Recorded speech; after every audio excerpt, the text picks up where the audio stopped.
tous, merci de Canal une semaine de grosses manifestations à travers une trentaine de villes du pays, condamnant la normalisation poussée, partenariat militaire avec Israël, une première dans le monde arabe, des manifestations violemment et systématiquement réprimées par les forces de l'ordre ou carrément interdites. Rabat n'arrive donc plus à contenir ce qui semble devenir un véritable soulèvement populaire contre le positionnement politique brutal sur la question palestinienne au profit d'intérêts sionistes communs avec israélien. Une alliance dangereuse qui va certainement bouleverser l'équilibre régional et international à plusieurs niveaux. Même les services de renseignement espagnols ont exprimé de vives inquiétudes auprès du gouvernement de leur pays. Le Front social marocain s'est par ailleurs érigé contre la malvie au Maroc, les disparités sociales de plus en plus franches et l'atteinte aux droits de l'homme et aux libertés individuelles, et pour la première fois contre la nature même du régime en place, voire la pérennité de la monarchie. Décryptage ce soir avec notre invité, M. Noldine Djoudi, qu'on reçoit. Bonsoir, monsieur Noldine Djoudi, vous êtes ancien diplomate. Alors avant de parler de ces manifestations, il convient donc de comprendre les raisons de ce front social qui agite aujourd'hui le Maroc, et c'est véritablement ce protocole d'accord militaire israélo-marocain historique et qui a sans doute une portée régionale et internationale. Le doute est à présent dissipé. Le Maroc va confier sa sécurité nationale aux Israéliens. Pourquoi le Maroc est allé plus loin que les autres pays normalisés, ne serait-ce que les pays qui ont normalisé récemment, comme les Émirats, le Soudan ou le Bahreïn? Bon, bien pour ceux qui ont eu l'avantage, comme moi, d'avoir vécu au Maroc, de connaître le peuple marocain, de connaître le système, ce qui se passe actuellement au Maroc ne nous étonne pas outre mesure. En fait, je pense que ce qui se passe actuellement, c'est finalement le résultat d'une des dernières étapes de tout un processus imaginé par le sionisme international depuis les années 50. À ce moment-là, on avait donné l'idée qu'un petit État, Israël, entouré d'une masse d'États musulmans, arabo-musulmans, antidémocratiques, bataillait pour sa survie. Et qu'il fallait absolument qu'il trouve les moyens de rompre cette menace.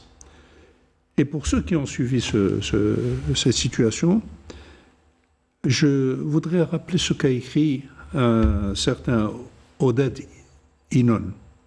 Pour ceux qui ne le connaissent pas, ce monsieur qui a fait un très long article en 1982 à propos des intentions du sionisme, a révélé tout un tas de choses qui étaient jusqu'à maintenant secrètes quant à la stratégie du sionisme, à partir du congrès qui a établi le sionisme.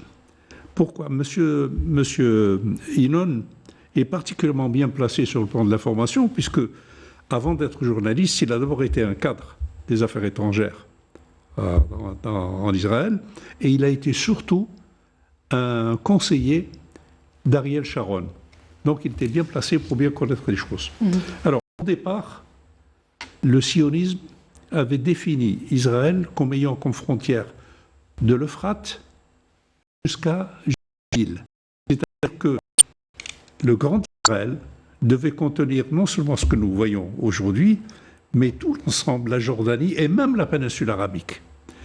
Depuis, les choses ont évolué, prenant de plus en plus de force, ayant de plus en plus d'appui sur le plan occidental. Le sionisme a commencé à voir plus loin, c'est-à-dire établir une espèce de contrôle absolu sur l'ensemble.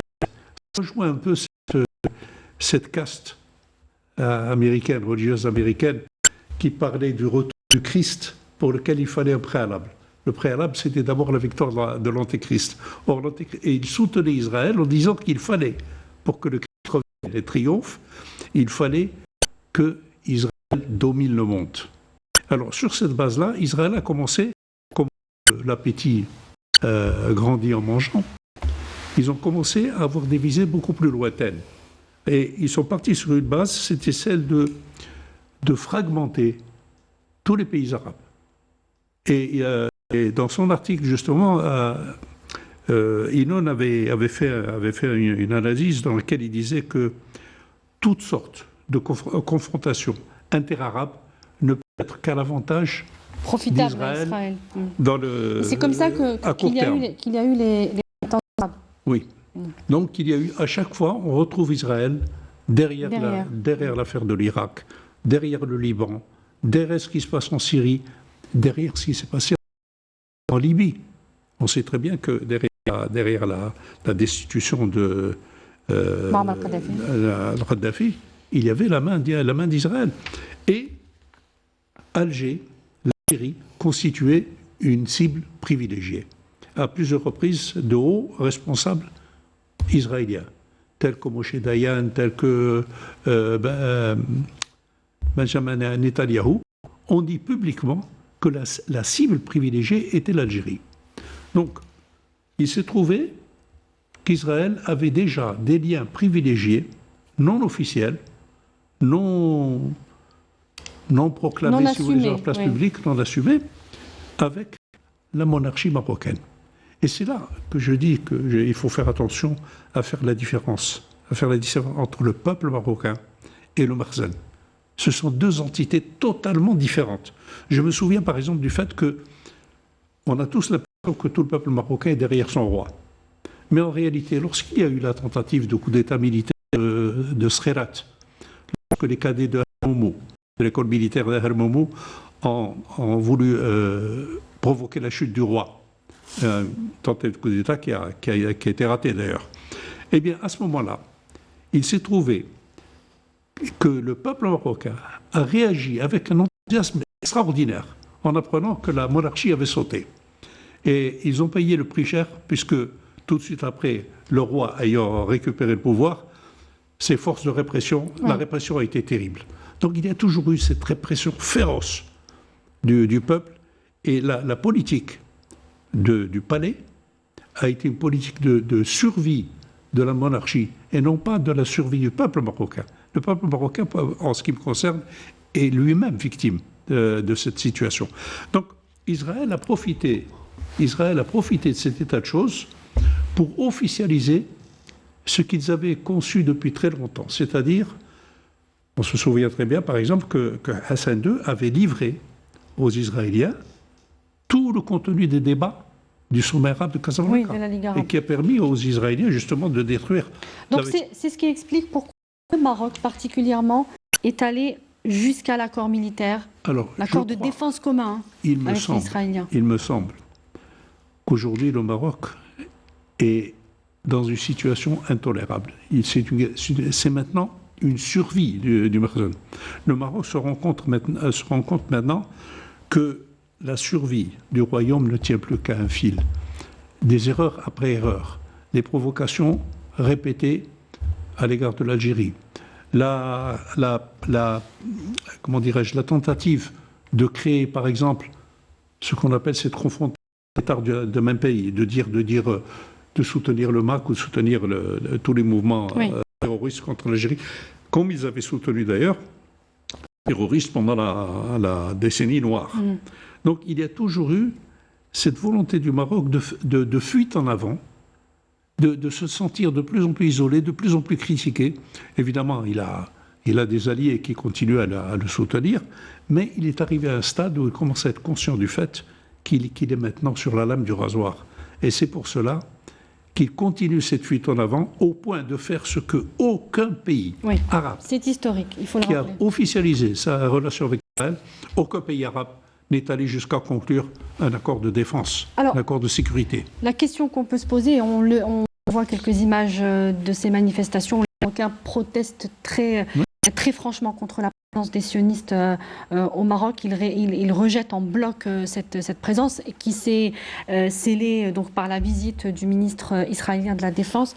Et ça a été un peu le point culminant, le point d'orgue de cette colère marocaine.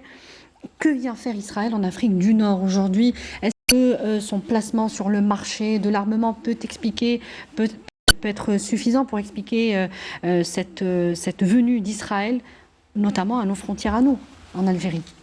Non, je vous disais que le plan d'expansion d'Israël a été construit depuis des années et qu'il continue. Israël continue à déplacer ses pions. Mais à quelle fin, M. Djoudi?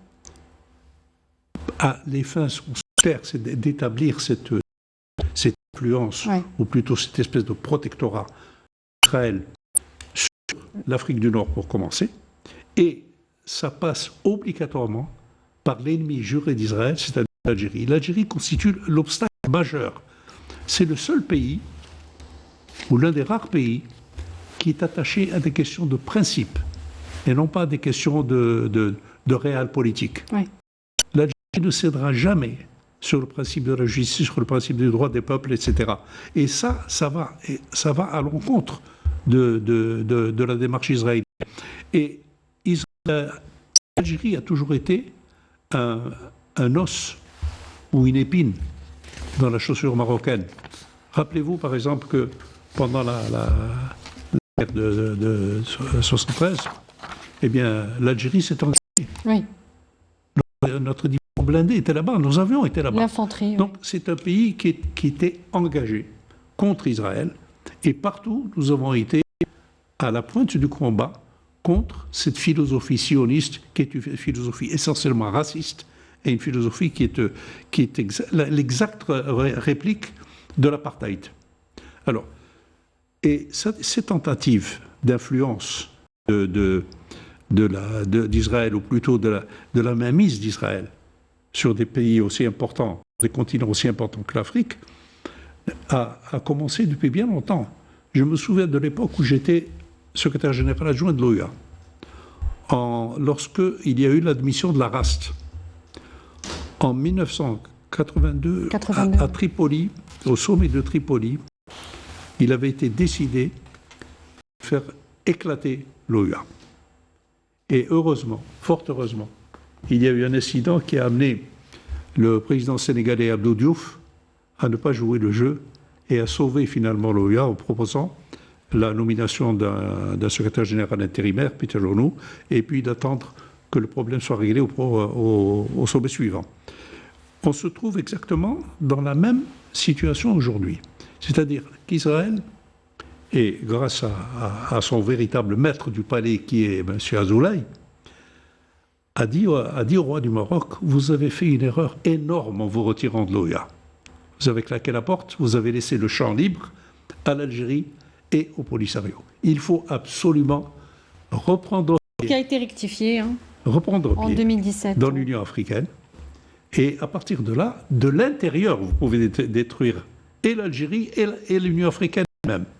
Et c'est pour cela qu'on est passé au stade de l'agrément de l'ambassadeur israélien comme observateur au sein de l'unité africaine, sans consultation avec les pays membres de l'Union africaine.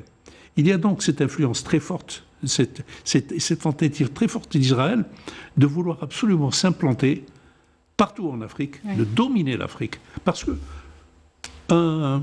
deux chefs d'État africains, deux anciens chefs d'État, m'avaient dit il y a quelques années m'avaient dit que ce que fait le Maroc actuellement en Afrique ne vient pas du think tank du Maroc.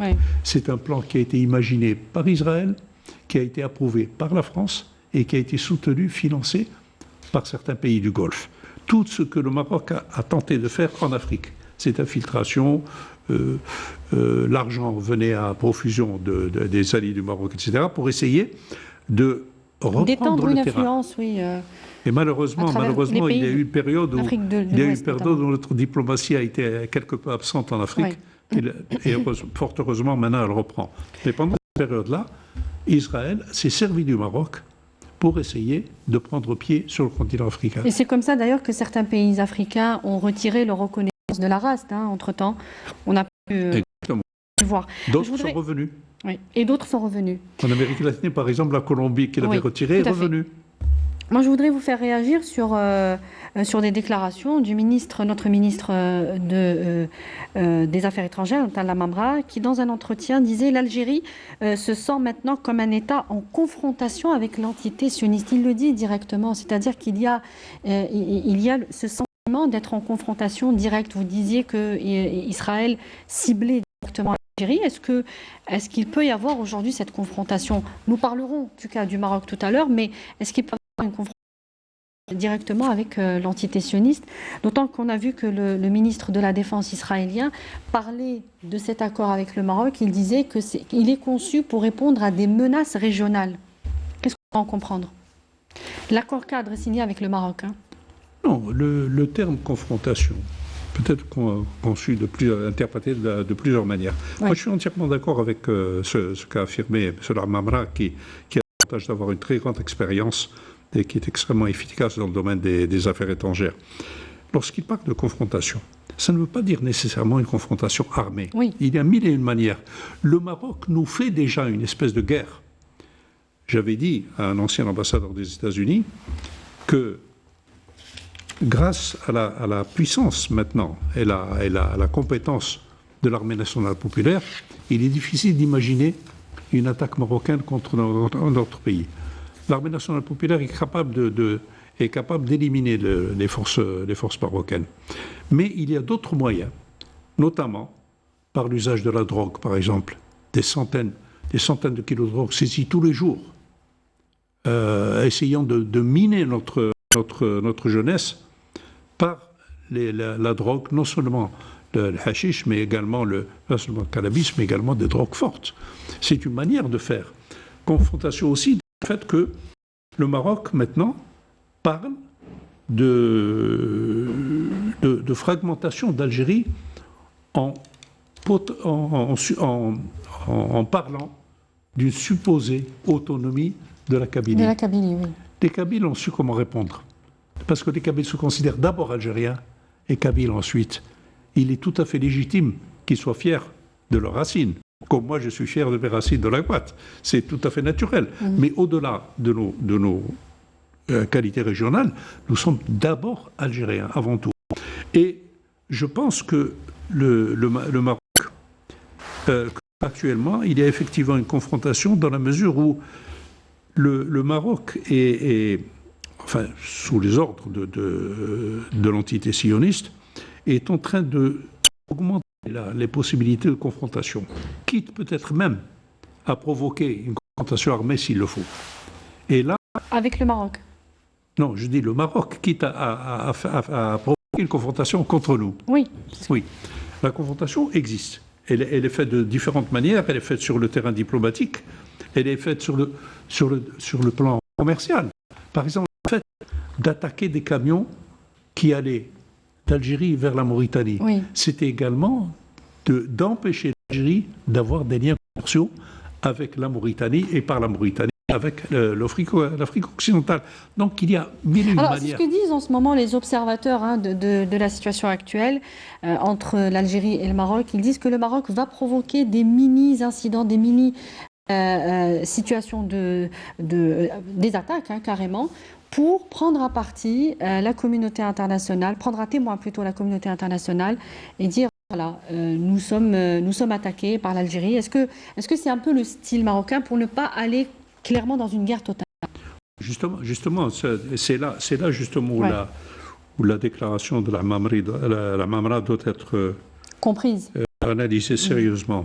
Parce que tout à fait conscient, le président Tebboune, les états-majors,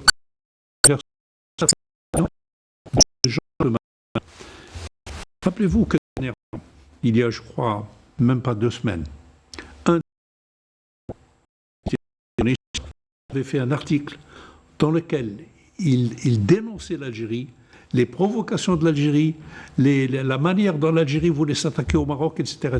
Tout ce qu'on reproche aux provocations marocaines, les médias israéliens le reprennent contre l'Algérie. Deuxièmement, le fait, par exemple, que jusqu'à aujourd'hui, je viens d'apprendre à l'instant que l'AFP avait fait quelque chose de nouveau, mais jusqu'à aujourd'hui, jamais je n'ai vu dans les médias français, que ce soit les différentes chaînes, la 1, la 2, la 3, la 5, la 6, etc., jamais je les ai entendus mentionner ce qui se passe au Maroc, oui, y compris les manifestations. Par contre, il a su qu'un Algérien pique un vélo pour que pendant une semaine, les médias français parlent de ce petit voleur avec un passeport un peu l'Orient. Là aussi, il y a confrontation médiatique. Israël contrôle les médias. Oui. Qu'on le veuille ou pas, il le contrôle. Et actuellement, ils font cette fixation sur l'Algérie. Alors il faut rappeler que ce sont les premières images aujourd'hui de l'agence France Presse Oui, qui justement. c'est une manifestation marocaine jusqu'à aujourd'hui. C'est la première fois en une semaine. C'est quand même qu'il y ait cette chape de plomb sur ce qui se passe au Maroc dans la presse française, totalement occulte. Non, le Maroc je me permettrai de dire, je n'ai pas souverain. Le Maroc, en ce du roi, etc., n'ont pas les attributs de la souveraineté. Dès lors qu'ils ne font qu'obéir à ce qui leur est dicté par Israël d'une part et par ses alliés de l'autre côté de la Méditerranée. C'est un bébé dont on se sert, dans certains pays occidentaux se servait au premier rang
la période avant l'officialisation des rapports de défense entre l'entité sioniste et le Makhzen, d'une part, et le peuple marocain. La période passée est tout à fait différente de celle que nous vivons aujourd'hui. Je pense qu'avant, il était impossible. Les Marocains avaient peur de manifester parce que la pression a toujours été terrible. Mais cette fois-ci, je crois que le peuple marocain ne peut plus accepter ce qui pour lui constitue un danger pour eux-mêmes. Le fait de faire des accords de défense avec l'entité sioniste contre un autre pays musulman, ça, ils ne peuvent pas l'accepter. Et je pense que c'est les premiers signes de ce qui pourrait se passer plus tard. Je pense que c'est un mouvement qui risque de durer ou qui risque de s'amplifier. À ce moment-là, quelle serait la réponse du Maroc? Comment voyez-vous la réponse du Maroc? C'est-à-dire dans essentiellement? Non, je ne suis pas devin, mais je crois qu'il y a quand même une certaine fascination, un aveuglement du Makhzen et du roi qui peut les mener à leur perte. Il y a un point de rupture, il y a un point auquel il faut faire très attention. Le roi du Maroc aurait intérêt à réfléchir un peu à ce qui s'est passé. Par exemple, lorsque quelqu'un qui était un allié a été détenu parce qu'il... Et vous savez, il y a dans la réelle politique, que ce soit les États-Unis, la France, ou d'autres, quand on se sert de quelqu'un qui se met à votre service de manière aussi servile, le jour où vous ne pouvez plus leur être utile, ils vous laisseront tomber comme une vieille chaussette. C'est ce qui est arrivé au Shah d'Iran, c'est ce qui est arrivé à Mobutu, lui aussi, tout puissant, et qui s'est retrouvé balayé, mourir en exil au Maroc, etc. Donc je ne comprends pas que le roi du Maroc et que le Makhzen ne puissent pas réfléchir à ce genre de choses. D'autant plus que quelle que soit l'attitude présente de certains pays à l'égard de l'Algérie reste pour eux un passage obligé vers l'Afrique, vers le Moyen-Orient et vers le monde arabe. Vous parlez d'un point de rupture, M. Djoudi. Est-ce que la monarchie pourrait être déstabilisée, voire tomber Je le souhaite. Non, mais est-ce que c'est le cas aujourd'hui? C'est possible, tout est possible, tout est possible. Vous avez évoqué le terme point de rupture avec son peuple, hein, tout simplement. Tout dépend de la manière dont le peuple marocain maintenant appréciera ses premières réactions. Actuellement, ils n'ont pas eu peur de manifester, même s'il y a une répression. Mais s'ils sentent, je crois que s'ils sentent que vraiment que le mouvement est sérieux, je crois qu'il s'amplifiera. Il me semble qu'il s'amplifiera. Vous savez, mais je n'aime pas jouer au à chaud. J'ai temps de réfléchir. Par exemple, qui pensait aux effets du Hirak quand il a commencé? Eh bien, finalement, l'ancien président a été forcé de lâcher parce que le Hirak, petit à petit, s'est amplifié, a commencé dans la capitale, puis s'est étendu à tout le pays. Eh bien, finalement, et à la que nous avons vécu. Eh bien, je crois qu'au Maroc, ça peut se reproduire. Et il n'y a plus, et il n'y aura peut-être plus le soutien que l'on a de ses protecteurs. Israël a beau être là, Israël est quand même assez là. Israël sait très bien que ce n'est pas sa présence militaire qui nous ferait peur, sur le plan militaire.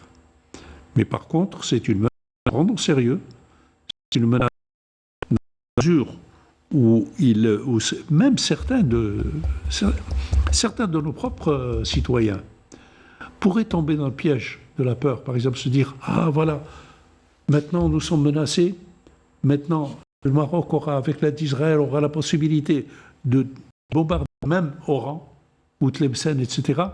Qu'est-ce qu'on a à gagner, nous, à continuer à se Sahara? la race. Oui, il peut y avoir ce sentiment de crainte, de déstabilisation. Ouais. C'est ce qu'il recherche. Mais je crois qu'il y a de plus en plus une prise de conscience chez nous en Algérie du fait que nous avons de plus en plus tendance à oublier nos petites querelles de parti et à revenir à ce qui s'est passé. C'est-à-dire que dès que l'Algérie est, il y a toujours une unité du peuple, quelles que soient nos orientations politiques. Une dernière question, est-ce qu'elle concerne aussi tout ce débat finalement, c'est la question du Sahara occidental. On a vu récemment le président Sahraoui que le Maroc avait changé complètement de stratégie. Dans Polisario a repris les luttes armées systématiquement directement des civils et non pas les militants à l'aide de drones. On sait, il en a usé même contre des Algériens. Donc la guerre pourrait prendre une nouvelle allure, une nouvelle figure que nous n'avons pas connue par le passé et pourrait s'inscrire dans la durée et pourrait être beaucoup plus violente finalement. D'autant que le Conseil de sécurité a l'air de ne pas tellement soutenir son envoyé personnel auprès de la race. Les Sahraouis s'inspirent beaucoup de l'exemple de l'Algérie.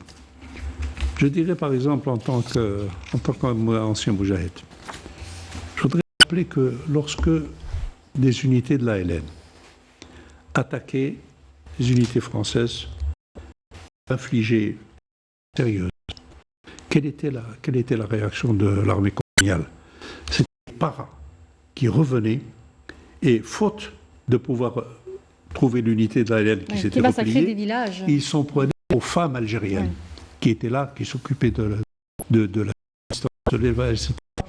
Et ces femmes étaient torturées, humiliées, violées, etc. S'attaquer aux civils en essayant de casser l'appui de la population civile. Or, justement, le Maroc, la résistance des femmes sahraouis ou des Sahraouis en général. Et le Sahara maintenant est en train de s'adapter, l'armée de libération sahraoui est en train de s'adapter aux nouvelles données, c'est-à-dire à l'usage des drones. C'est ce que dit d'ailleurs le président sahraoui. Il y a un responsable sahraoui me disait, nous avions toujours attaqué par surprise, nous avions choisi le moment et le lieu. Bon, maintenant qu'ils ont des drones, nous nous adaptons à cette nouvelle stratégie. Et maintenant, l'idée, par exemple, de porter le combat jusqu'à l'intérieur du Maroc, comme nous avions porté c'était insensé à l'époque de penser à le FLN pouvait porter la guerre en France. Nous l'avons fait. Eh bien, les Sahraouis aujourd'hui sont en train de s'adapter à la nouvelle situation, parce que le but, le premier du Maroc, du Maroc, la détermination, bien sûr. Parce qu'en ce moment, les Sahraouis portent quand même des coups très sévères aux armées marocaines, mais qui évidemment n'est pas médiatisé, on n'en parle pas. Difficile de chiffrer évidemment les pertes du côté marocain. Mais je crois que les Sahraouis, d'abord parce qu'ils ont une capacité de résistance extraordinaire, nulle part, ce sont des gens qui sont aussi déterminés l'été dans des conditions défavorables, parce que nous battions dans nous n'avions ni marine, ni char, etc. Et comme le disait l'Arbi ibn Mahdi, qu'est-ce qu'il disait l'Arbi ibn Mahdi? Donnez-moi mes couffins. Eh bien, avec nos couffins, nous avons réussi à forcer la France à se retirer. Eh bien, je crois que les Sahraouis tirent les leçons des expériences des autres, et ce sont des gens qui ne... les Sahraouis comptent maintenant que le fait d'avoir accepté le cessez-le-feu pendant aussi longtemps était une erreur, parce que la situation profitait au Maroc, aux Sahraouis. La reprise des combats, maintenant, est en train de provoquer sur le plan international des réactions très fortes. Dernièrement, vous savez que l'Union européenne a fait appel sur le jugement de la Cour européenne concernant les relations... Non, pour ce qui est de l'accord commercial entre l'Union l'accord européenne de pêche et agricole et le Maroc. Eh bien, la délégation suédoise a opposé un non catégorique en disant le peuple sahraoui n'a pas été consulté et qu'elle refuse que l'on dépose une... Et le verdict d'ailleurs de la Cour de justice européenne devrait être confirmé Justement. en appel. Justement. Oui. Non, actuellement, il y a quand même un mouvement qui est en train de grandir, Oui. qui est en train de s'imposer. Comme chez nous, aussi, nous, au début, je me souviens que lorsque ça a été déclenché en Europe, en France, les Français n'avaient aucune idée de ce qui se passait en Algérie. Mais après que nous ayons commencé à attaquer en France, eh bien, à ce moment-là, les Français ont commencé à prendre conscience de se dire, mais c'est pas... Toutes ces histoires que nous racontons sur les soi-disant rebelles, etc., ça n'a rien de sérieux. Et on a commencé à avoir des réactions positives. On a eu des gens qui nous ont soutenus, ceux qu'on appelait les portes de valises, etc. Les jeunes du contingent, rappelés pour aller combattre en Algérie, qui se couchaient sur les rails du train pour ne pas aller en Algérie. Vous voyez, il suffit qu'il y ait un élément déclencheur. Donc c'est aux Sahraouis aujourd'hui de forcer un peu les regards sur eux, d'amener les nations, notamment africaines. Le président parlait de possibles alliances avec quelques pays pour justement faire contre le Maroc. Peut-être qu'on les surprendra. Ils auront peut-être des surprises. Attends de voir ces tournées.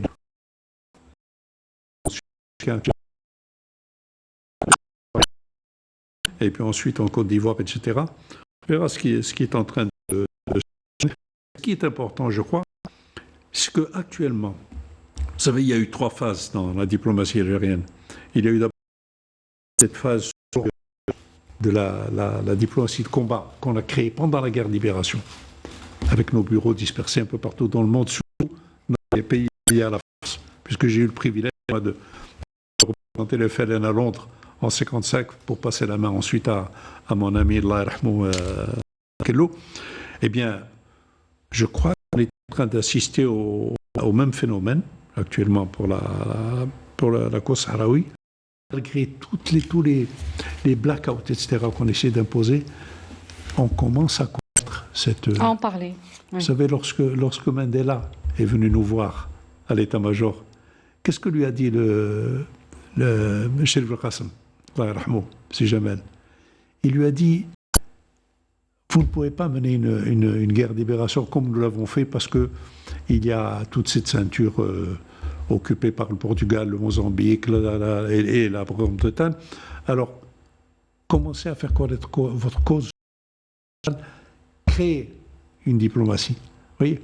Et puis cette diplomatie a continué après 62 avec Boumediene qui a lancé cette idée lorsque j'ai été appelé à être ambassadeur et que je l'ai vu, je lui ai dit, moi j'attendais ma démobilisation.